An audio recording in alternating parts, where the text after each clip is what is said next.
Hello and welcome back, everybody.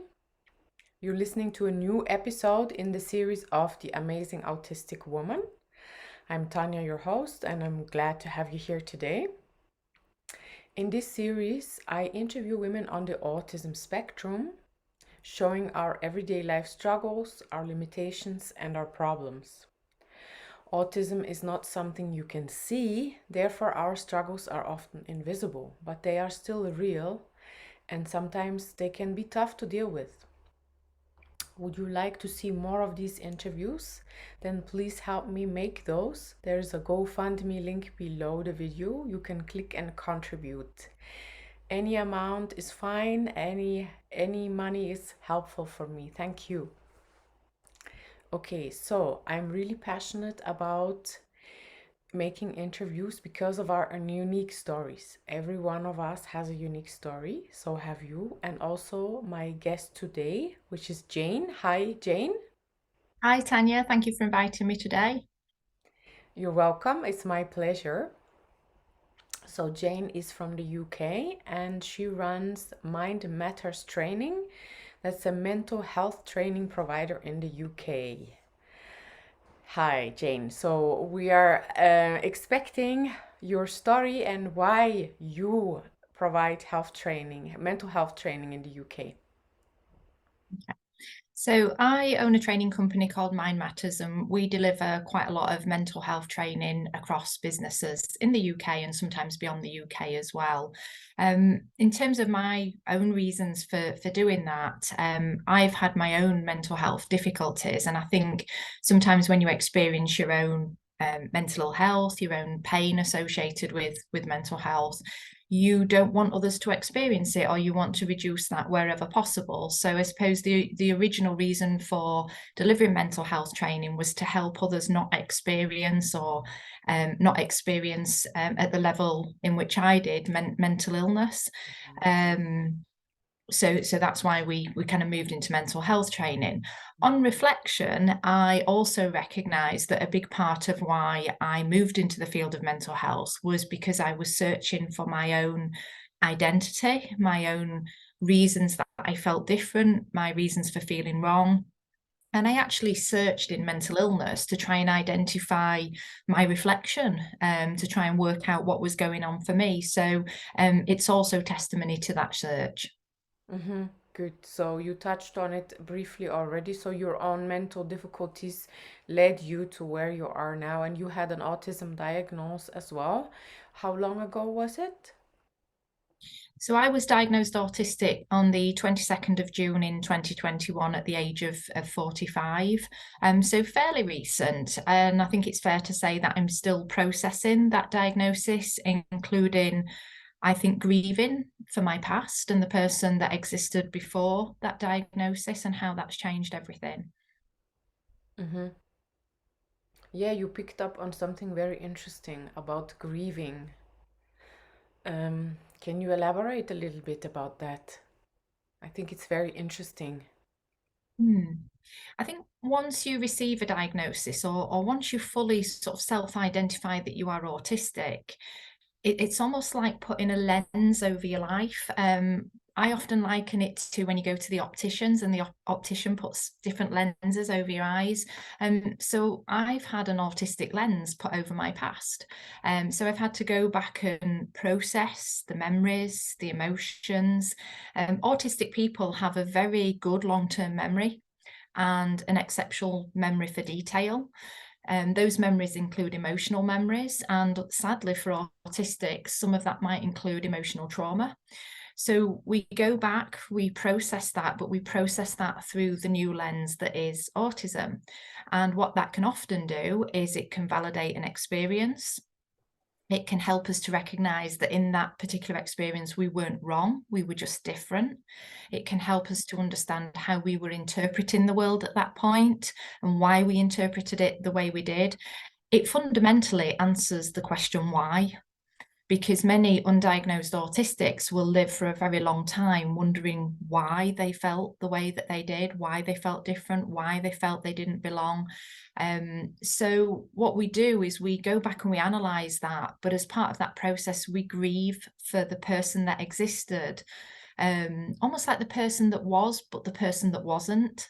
I've had to go back and do that, and I feel like I'm still in that process. And you do go through the many stages of grief. You might feel anger, you might feel acceptance, hopefully progressing towards acceptance. And I kind of dip in and out, I feel, of some stages. Sometimes I can feel quite angry for being missed for so long. But on the whole, it's absolutely positive to have had the diagnosis and really get an answer to my why. Yeah, I can relate to that a lot. Yeah, it's kind of like a new person emerges after a diagnosis, and many things now make sense. Why did I do this and that? Or why couldn't I get things? Why couldn't I get myself together? Questions like that. Prior to my diagnosis, the kind of perception that I had was that I just wasn't very good at life. Why I struggled with certain situations, certain relationships, self-care, so many different factors. And there was always that sense that I'm just not very good at this thing called life. And now I have a totally different perspective on that. I actually look back at the situation and think, actually, I was pretty good at it because I survived what were incredible difficulties for an undiagnosed autistic. So it just gives you a totally different vantage point, and I suppose totally positive one compared to the person that was before. Yeah, totally. You're so right. Yeah. And yeah, you touched on something specific about being missed. You mean being missed as a woman with autism? Yeah, and I know I'm certainly not alone in that. The media will often describe women of our generation as the lost girls because we were a lost generation of women who were missed by health, social care, education. Um, I was diagnosed in 2021 on the 22nd of June, but 2 months after my own diagnosis, my 26-year-old daughter was also diagnosed. She too had been missed. And then in the December of that same year, our son, who was 8 years old at the time, was also diagnosed. So we had 3 diagnoses. Across all 3, none of us were picked up by professionals. We never had a teacher say, do you think your challenges could be explained by you being autistic or neurodivergent in some way? We never heard that from a mental health professional, and mental health professionals worked with both myself and my daughter on and off over the years. We never heard it from social workers. We had social workers working with our family during periods of time. No one ever said, do you think your challenges could be explained by this? Because they weren't alert to autism. They weren't alert to the signs of autism in girls. Now, we made, in some ways, that a little bit challenging for them anyway, because both Laura and myself, we socially mask. I would say I socially mask more than Laura does, but Laura will identify she does that as well. I socially mask so much with nearly everyone in my life. The only people I don't mask in front of are my husband and my children. That's a very free space to be when I'm with them, and I don't have to put my guard, my protection, my mask up. I have so many different masks, and I've masked for so long at such a level that I can wake up from a dream and think, I was masking in that dream as well. They're so intrinsically linked to who I am now. I almost can't separate myself from them. That is incredibly difficult to do, to down mask after 45 years of masking, 47 because I'm still doing it. So the masking is a big part of that, which then makes it difficult for the professionals to spot you, because I'm the person who people will say, you don't look autistic. Well, firstly, I would say, what is the look? What is the look we're looking for? Because I'm not really sure what that is. Secondly, I would say if there are more of us that are lost girls out there than are actually diagnosed autistic, maybe this is the classic autistic that we're looking for. Maybe the hidden ones are telling us more of what is classic than what we think is classic autism, if you like, if there is indeed a classic. So we made it difficult because we presented as someone that they weren't really alert to. they were alert to a different presentation of autism, and perhaps the presentation that we see in boys and men with autism. We weren't acting out at school. We weren't maybe the difficult children to school. We didn't come across as challenging in any way. In fact, we were quite the opposite. We were people pleasers. We wanted to make people happy. We thought if we're really, really well behaved, no one will notice we're here and will not get honed in on, will not get that attention. So we were really well behaved. We high achieved, and we hid in plain sight for a long time. That did its own set of damage as well. I am inherently a people pleaser, and I don't know how to switch that off. I don't know how to say my needs matter, because I push my needs aside for too long and still do. I can't switch that off now. I'm trying so hard to switch off some of the things that have kept me hidden. And a diagnosis alone isn't enough to stop masking or to stop people pleasing. It's challenging. Yeah. Thank you for being so open and vulnerable with this. I think many women who are watching can identify themselves with what you just said and what you elaborated on. So the women are often missed, they are not diagnosed. It's a big problem, I think. But I see more and more women starting to speak out and starting to be seen. And yeah, you're right. Yeah. I mean, we definitely, we need to be found, first of all. Awareness is key.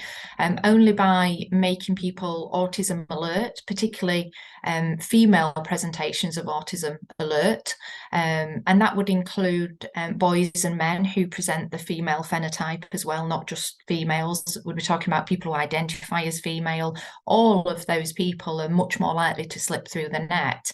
So to really make people aware of that first and foremost, and then when they find us, we need to have a voice, because we are a minority group, just like many other minority groups who also need to have a voice and to be heard.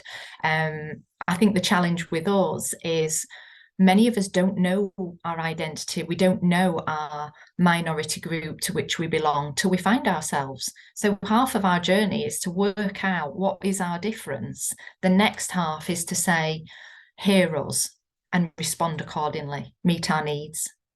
Because just like any minority group, our needs deserve to be met in equal measure. Yeah, you raised a very important point there. Yeah, we have to still get to know each other, get to know ourselves. I mean, that's the correct way of saying it. Yeah, because we lost that first part of life, and now we are here knowing why everything, all the stuff we experienced was the way it was, and why we couldn't be good at life. That's how you put it. Yeah, we do feel lost for a good portion of our life. Prospectively, sort of half of our lifetime has been lost, looking in a mirror and not really having a reflection because we don't know our identity and wondering why that is, and unanswered questions. And I think girls do tend to dig deeply. They search internally. I always describe it as I kind of turn myself inside out, looking for what was wrong with me, only to find there was nothing wrong. There was just something different. I was made to feel that difference was wrong because of how society responds to autistic people and autistic traits. Yeah. What other things would you say are limiting in your everyday life that you associate with autism? So for me, my two biggest nemesis, if you like, would be the anxiety that sits alongside my autism. I have relentless anxiety. It doesn't ever go away. It's not episodic. It goes back to my earliest memory at the age of 3. I don't have a day where I wake up and it's not there. So my anxiety is on the whole managed, but I'm never symptom free. And it will ebb and flow, and it goes anything from manageable through to panic levels of anxiety. But I've had it so long, I have learned lots of coping mechanisms. Now, The other challenge that sits alongside that is phenomenal gastric problems. And when you actually look at the coexisting conditions that go with autism, you will find that things like anxiety, in particular social anxiety, and gastric problems are extremely common in autistic people. And just like with the anxiety, the gastric problems have to be managed as well. They will become most pronounced in social situations, and especially highly demanding social situations. So I'm a mental health trainer. One of my most highly demanding social situations is when I'm stood at the front of a training room, in which case I will always need my medication that will control my bodily functions for me, because I don't seem to be able to do that for myself. I don't think I need to spell it out to people what that might feel like to not have a sense of control over your bodily functions. Most people have been there. It's unpleasant and it causes panic. That's what it did to me right up until 2007, when my GP on my birthday gave me the best gift anyone could ever give me, and that was a medication that basically slows my bowel down. So when I'm in highly demanding social situations, that medication does the work for me and allows me to get on with the job of talking to people and delivering training. So my greatest nemesis are anxiety and gastric problems. They won't go away. I don't anticipate they will go away no more than my brain type will. So I see them as, if you like, anchored to me, but they are tame. I can manage them, but that hasn't always been the case. And the gastric problems took me to a place where eventually I wouldn't have been here if I hadn't have got a handle on them. I was so lucky the day that GP gave me the medication that finally worked. So that's a big part of my everyday. I'm always managing both. The social masking has its own set of internal demands. I have to have high levels of self-control to socially mask. If I'm tired, that could get difficult. And it makes me intolerant of other things because so much energy is going into the masking. I don't always have the tolerance for noise and other things. I have to put a lot of effort. It's almost like I have to put a lot of effort into being autistic, but it's not. It's to survive as an autistic and to navigate a social world that isn't easy for me. The social masking is totally exhausting. So between the anxiety that is exhausting as well, the gastric problems, they are the kind of three things. I don't even know how to separate them because they all link together as well. They are the things that disable me. It's not the autism. What disables me is the coexisting conditions I have with it, and how society responds to me as an autistic person. I think society likes my masks. I don't think society likes me. Mm-hmm. And I think a lot of autistic people feel like that. Mm. I can be in relationships where I think the person really likes the mask, but if I'm me, will they still like me? And sometimes I get to trust that person and I drop the mask. And I have and this may apply to me specifically, I don't know if other autistics share this, but I think people learn to dislike us.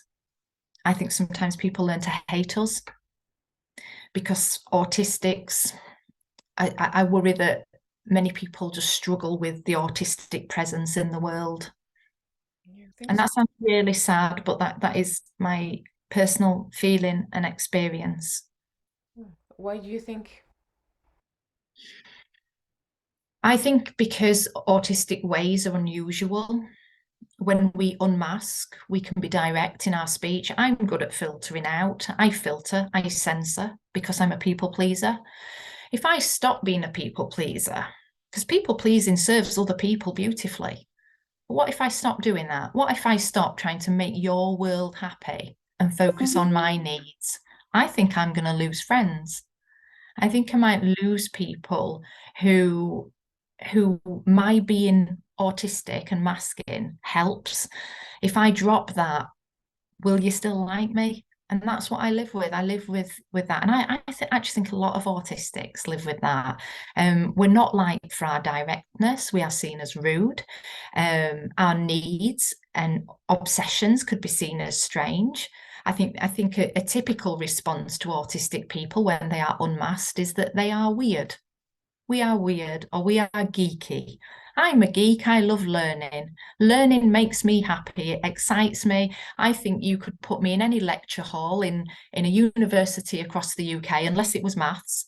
I detest maths. But if you put me in any lecture hall, any subject, I would sit there and listen happily because I love learning. I think that might be seen as very geeky to some people. Um, I so think I we think all a have lot. that. All autistics have that in common with the learning and studying. Mm. Mhm. We're sponges, we absorb information. Yeah. And the danger with that is that we learn lots about everything. So we end up knowing quite a bit. And what does that lead to? You end up sometimes coming across as a know-it-all. People don't like know-it-alls because it links into anything they feel inadequate about in themselves. We're not doing it for that reason. We're not doing it to make anyone else feel bad. But sometimes just being who we are can reduce other people. And when that happens, we can very easily become not liked. Yeah, even though we don't want to convey this message, when we say something that we know of a topic, that's what the other person receives. Yeah. Yeah, and we'll be keen to because we love talking about the things that excite us, and that in itself can cause so many different challenges. So we end up apologising for who we are, especially if we are people pleasers, because we try and we basically say to ourselves, you know, what we are isn't right. Let's change that. Let's adapt, and we adapt for other people's needs, and we build the correct mask that fits in and helps us to belong in that group. But there is always at the back of our minds that acute sense that we don't quite belong. Um, Times when I do feel I belong are when I'm around other autistic people because we can share some of those passions together. Um, and we don't struggle to communicate with one another so much. I can usually tell if I'm around an autistic because I feel like I can drop the mask a little bit. I don't feel I can do that when I'm around allistics, non-autistic people. I feel like I have to mask a bit more. Certain challenges come with that as well. I can't take a phone call in front of a group of people because if that phone call's from someone I don't mask with, like my husband or my daughter, I've got a mask in front of the people. I'm self-conscious. I'm taking a phone call. This person doesn't see the mask. What do I do? Do I down mask or do I mask for these people who are around me? And I don't know who to be. So the masks can cause their own set of challenges as well. I don't take phone calls in public spaces. I don't take phone calls on a train, for example, because I don't know who to be. I don't know which mask to Hmm. wear. Yeah, you already touched on many of the things you struggle with and also briefly told us how you cope with these limitations that you have.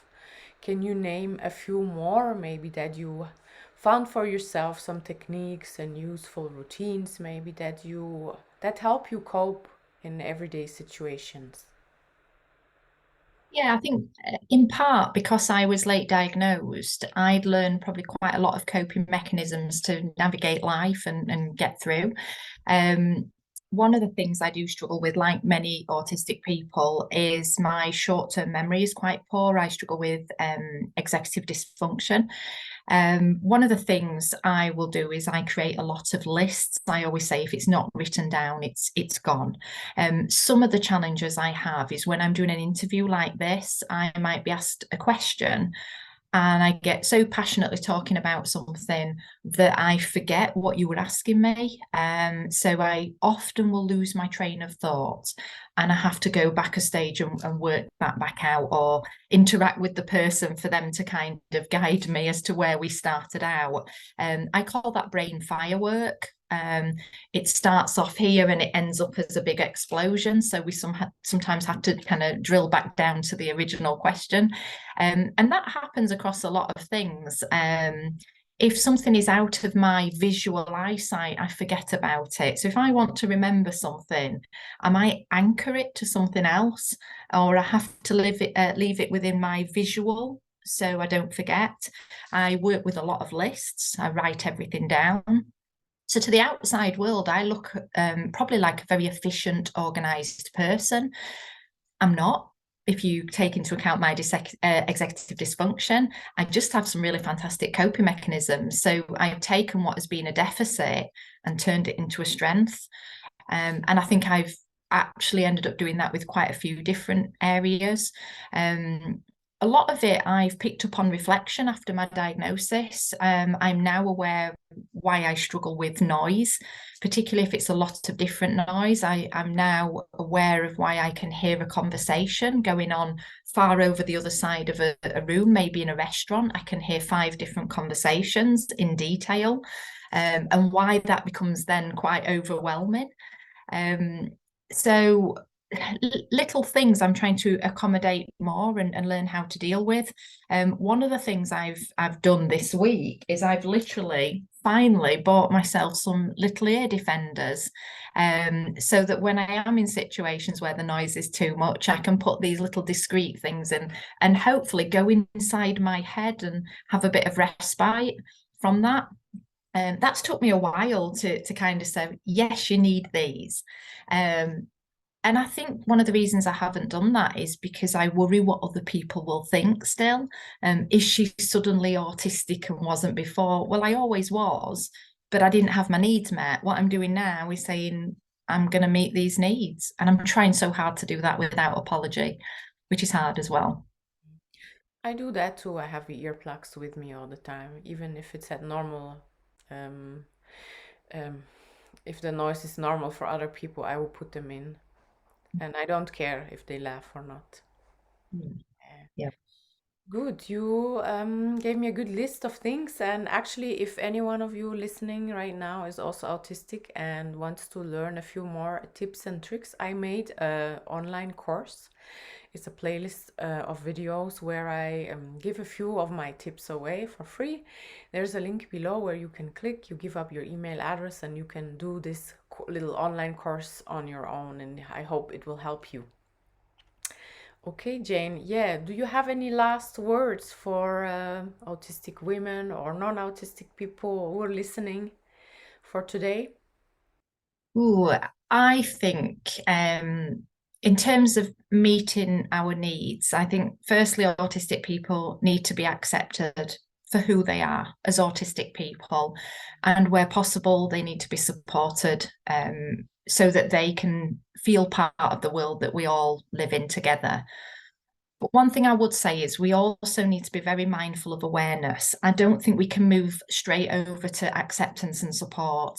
We're not fully aware yet. If we were, there wouldn't be thousands upon thousands of us who are being missed and have been missed. That has happened because we're not fully aware of autism yet.